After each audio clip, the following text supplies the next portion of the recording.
Good morning, everyone. So today, this tutorial is for English session 2.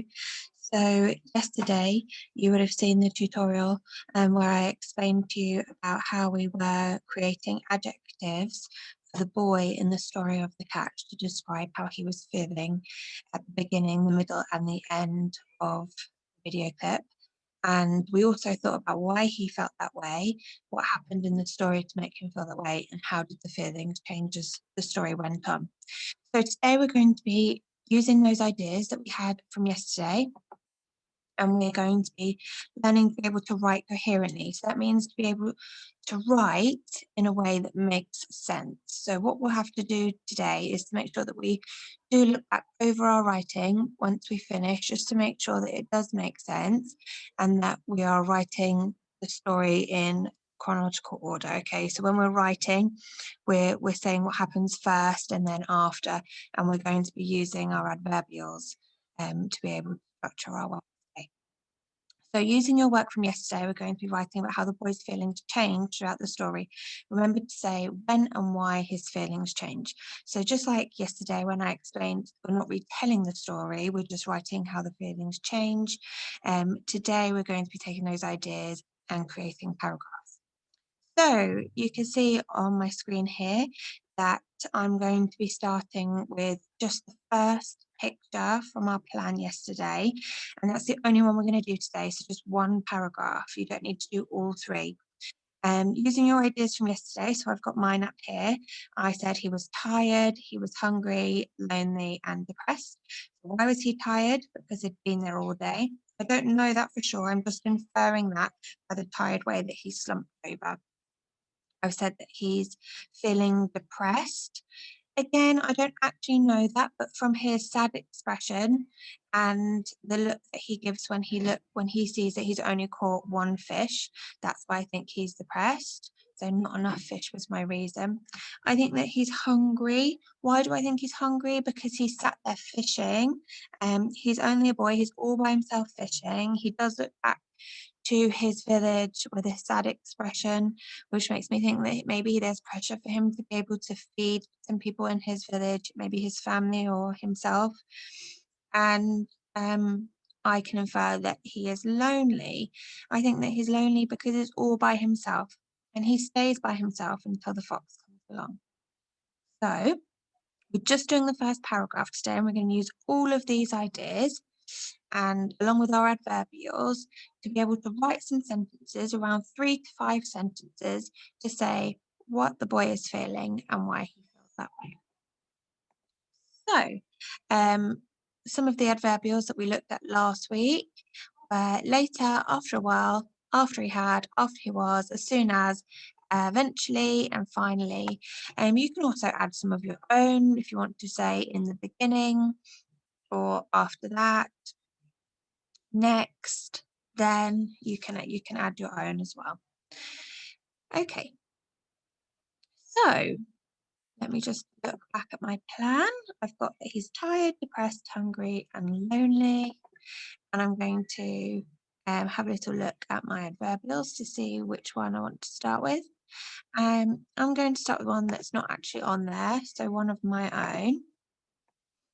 I'm going to say at first.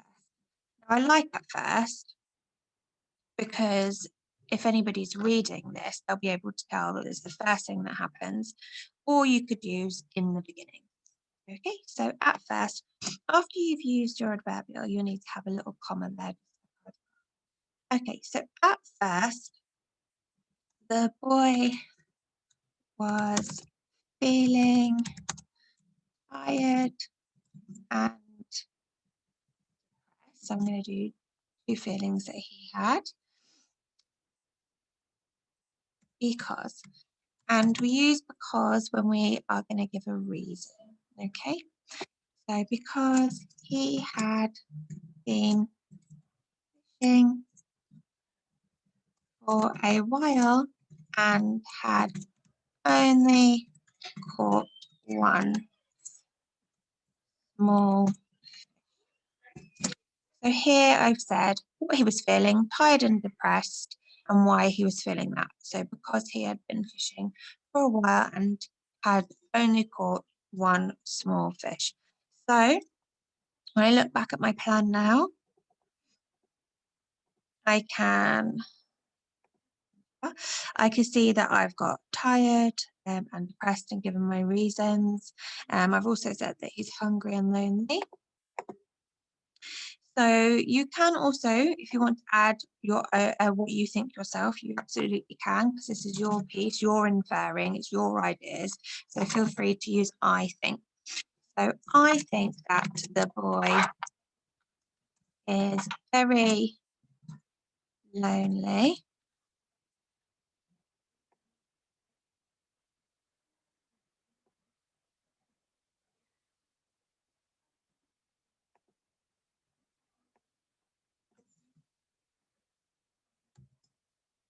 Right.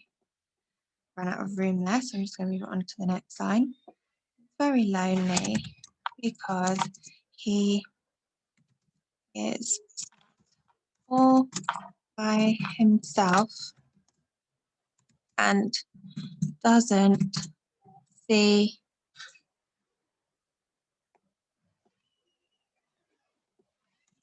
anybody else until he meets the fox.